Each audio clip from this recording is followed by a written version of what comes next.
The human body is designed to heal itself every single night. That is its factory setting. So if you're eating well, getting some movement in, and still waking up tired, feeling that fog in your mind, or wrestling with aches that seem to have settled in for good, it is not because your body has failed you. It's because something is quietly getting in the way of its profound natural ability to repair. We've been so focused on the what, the kale, the quinoa, the healthy fats, that we've completely overlooked a far more powerful lever for our vitality after 60. And today we are going to change that. We're going to talk about the gentle, powerful shift that helps your body do what it was born to do: heal. Hello, my friend. I'm Dr. Emily Hart, and for over 15 years, I've had the privilege of sitting with women just like you, listening to their stories and helping them navigate the changes in their bodies with clarity and compassion. This isn't just my profession, it's my purpose. If you're looking for a space that honors your wisdom and supports your health journey, I invite you to subscribe and become part of our growing family here. And I'd be so delighted if you would tell me in the comments, where are you watching from today? I absolutely love knowing where this community of strong, incredible women comes together from all over the world. Now let's talk about that rather bold statement I made. Is the time you eat really more important than what you eat? Let me be clear. The quality of your food absolutely matters. But as we move beyond our 60s, our bodies become exquisitely sensitive to a different kind of rhythm, an ancient, internal clock that governs everything from our energy to our hormones. When we learn to eat in sync with this clock, the results can feel nothing short of miraculous. This science is called chronobiology, but you can simply think of it as your body's inner wisdom. Let's start with our energy. The first key to unlocking this vitality is understanding how your body handles sugar differently throughout the day. I want you to imagine your body's metabolism is like a bustling, well-run factory. During the day, the factory is fully staffed, bright, and incredibly efficient.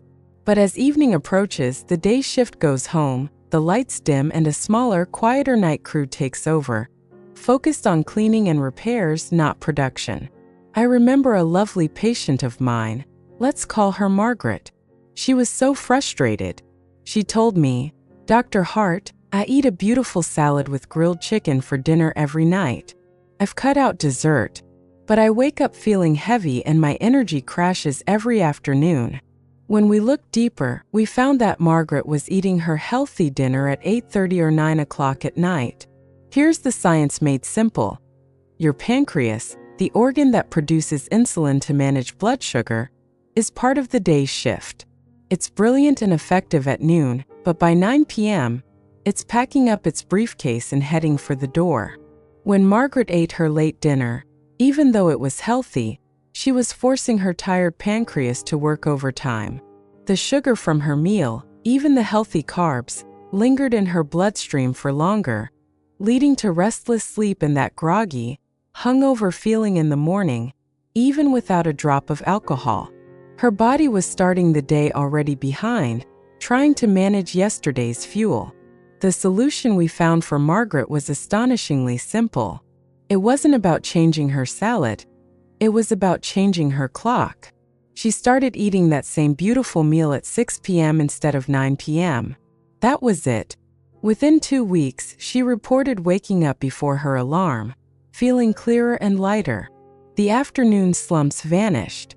She was giving her body a crucial 2 to 3 hour window of no food before bed, allowing her digestive system to finish its work so the rest of her body could truly rest and repair. This isn't about deprivation.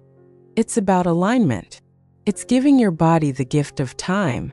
This leads us to the second, and perhaps most profound, reason why timing is so crucial: cellular cleanup. Think about the aches, the stiffness in your joints, or that feeling that you just don't bounce back like you used to. Much of this is tied to a natural process called autophagy. It sounds complicated, but it's a beautiful concept. Autophagy is your body's internal housekeeping service, a cellular cleanup crew that goes around, identifies old, damaged, or dysfunctional cell parts and recycles them. This process is essential for reducing inflammation, keeping your joints healthy, and even protecting your brain. But here's the catch. This cleanup crew can only do its deep work when the kitchen is closed. As long as you are eating and digesting, your body's resources are focused on that task. The cleanup crew is on standby. I think of my patient Susan, a passionate gardener who at 68 found her beloved hobby was becoming a source of pain. "It's not the good kind of sore anymore," she explained. "It's a deep ache in my knuckles and my knees that just lingers." Susan was a grazer. She'd have her dinner around 7 p.m., but then she'd have a small bowl of yogurt before bed around 10 p.m., and she'd have her coffee with cream and sugar the moment she woke up at 6 a.m. Her body was in a constant state of processing food, leaving almost no downtime for that essential cleanup crew. The science is elegant. Giving your body a predictable window of time without food, say 12 to 14 hours, is the signal that turns on autophagy. For Susan, the solution was creating a gentle eating window. She finished her last bite of food for the day by 7 p.m. and had her first bite of food the next morning at 8 a.m. That created a 13-hour window for her cellular cleanup crew to get to work unimpeded. She didn't have to go on some extreme diet or fast for days. She just consolidated her eating into a more intentional time frame. The tangible benefits for her were life-changing. After about a month, she came into my office with a smile I'll never forget. She held up her hands and wiggled her fingers.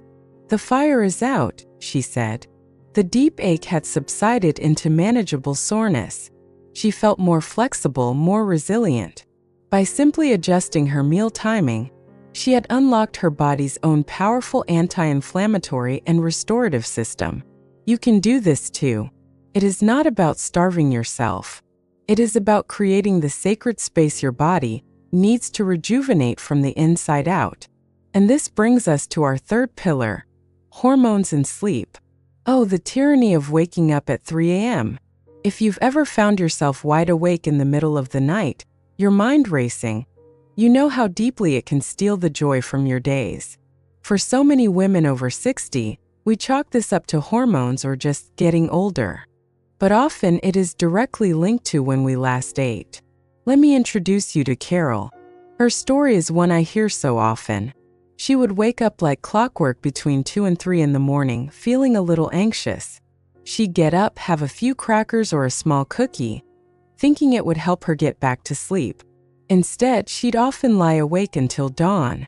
Here's what was happening inside her body.